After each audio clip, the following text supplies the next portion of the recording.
रसिको नमस्कार. मी नामदेव गरुड. माझ्या नामदेव गरुड special teacher या यूट्यूब चॅनलवरती आपणा सर्वांचं सहर्षपणे स्वागत करतो. आज मी आपल्यासमोर एक कविता सादर करणार आहे आणि कवितेचा विषय अर्थातच निरोप आणि स्वागताच्या संदर्भात आहे. ऐकून थोडंसं तुम्हाला आश्चर्य वाटलं असेल, वाटणं साहजिक आहे, कारण विषय पण तसाच आहे. 2025 या वर्षाची सांगता होते, म्हणजे वर्ष सरलं कसं गेलं कळलं नाही, त्याला आपण निरोप देतोय आणि 2026चं स्वागत करतोय. अशाच आशयाची एक अतिशय नवी कोरी करकरीत कविता मी आपल्यासाठी घेऊन आलोय आणि या कवितेचे कवी आहेत प्रवीण कदम, जे साताऱ्याचे आहेत, सातारा जिल्ह्यातले वाई तालुक्यातले, आणि त्यांची कविता आहे प्रवीणजी कदमांची. कवितेचं नाव आहे 2025ला निरोप व 2026चे स्वागत. कवी प्रवीण कदम असं म्हणतात कवितेमध्ये की 22 गेले 23 सरले आला 25ला निरोप. 22 गेले 23 सरले आला 25ला निरोप. आयुष्याच्या पाऊल वाटेवर किती चढउतार आणि किती खटाटोप. खरंय, आयुष्याच्या पाऊल वाटेवर किती चढउतार आणि किती खटाटोप. गेल्या वर्षात तुझ्या आठवणी हृदयी जपून ठेवू. कदम म्हणतात 25च्या ज्या आठवणी त्या आम्ही हृदयात जपतोय, म्हणून ते म्हणतात गेल्या वर्षात तुझ्या आठवणी हृदयी जपून ठेवू. शिकवून घेऊ पुढे नव्याने, पुढे चालत राहू. शिकवण घेऊन पुढे नव्याने, पुढे वाटेवर चालत राहू. किती स्वप्न पाहिली, किती पूर्ण झाली. स्वप्न सगळेजण बघतात, पण सगळे काही वर्ष किंवा सगळ्याच वर्षी सगळी स्वप्न पूर्ण होत नाहीत. म्हणून कदमांना म्हणायचंय किती स्वप्न पाहिली, किती पूर्ण झाली. काही अपूर्णच उरली तुझ्या दिवसांत अनेक नाती. काही अपूर्णच उरली तुझ्या दिवसांत अनेक नाती. मनाच्या धाग्याने जुळली, मनाच्या धाग्याने जुळली. अडचणी आल्या संकटे आली, अडचणी आल्या संकटे आली, पण तू लढायला शिकवलेस. अडचणी आल्या संकटे आली, पण तू लढायला शिकवलेस. प्रत्येक क्षणात जगावे कसे हे तूच तर आम्हाला जाता जाता समजावलेस. प्रत्येक क्षणात जगावे कसे हे तूच तर आम्हाला जाता जाता समजावलेस. 2025 तुझे आता पान काळाच्या पुस्तकात जमा झाले.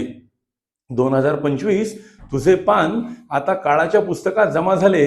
नवी उमेद नवी आशा घेऊन 2026 हे दार ठोठावेल. नवी उमेद नवी आशा घेऊन हे 2026 आता दार ठोठावेल. नवीन वर्षात तुझे स्वागत हास्य घेऊन ये. कदमांनी विनंती केली की 2026 जे आहे ते येताना त्यांनी काय घेऊन यावं, तर ते म्हणतायत नवीन वर्षात तुझे स्वागत हास्य घेऊन ये, सुख घेऊन ये. दुःख दारिद्र्य दूर सारून जगण्याचा नवा अर्थ दे. दुःख दारिद्र्य दूर सारून जगण्याचा नवा अर्थ दे. येणाऱ्या वर्षात आरोग्य नांदो, मनाला शांती लाभो. येणाऱ्या वर्षात आरोग्य नांदो, मनाला शांती लाभो. सगळ्यांच्या आयुष्यात आनंद आणि समृद्धीचा दीप जळो. क्या बात आहे, खूप छान आवाहन केलंय. सगळ्यांच्या आयुष्यात आनंद आणि समृद्धीचा दीप जळो. नवा संकल्प करू, नवा ध्यास घेऊ. दरवर्षी नवीन वर्ष येतं आणि आपण नवनवीन संकल्प करतो आणि ते पूर्णत्वास किती जातात, पुढे काय होतं हे कळत नाही. म्हणून ते म्हणतात नवा संकल्प करू, नवा ध्यास घेऊ. भूतकाळ विसरून जाऊ आणि आळस झटकून नवीन ऊर्जा घेऊन ध्येयाकडे नवीन चालत राहू. काय म्हणतायत ते, आळस झटकून नवीन ऊर्जा घेऊन ध्येयाकडे धावत राहू. प्रेम आपुलकी आणि माणुसकीची झालर जगभर पसरो. 26ला विनंती केली आहे, प्रेम आपुलकी आणि माणुसकीची झालर जगभर पसरो. जगाच्या कल्याणास्तव प्रत्येक पाऊल नेहमी पुढे पुढे पडो. जगाच्या कल्याणास्तव प्रत्येक पाऊल नेहमी पुढे पुढे पडो. 2026 आव्हान केले बरं का. 2026 तू प्रगतीचा सूर्य किरण घेऊन ये. बघा, चॅलेंज, असं चॅलेंज करता आलं पाहिजे. हे 2026 तू प्रगतीचा सूर्य किरण घेऊन ये.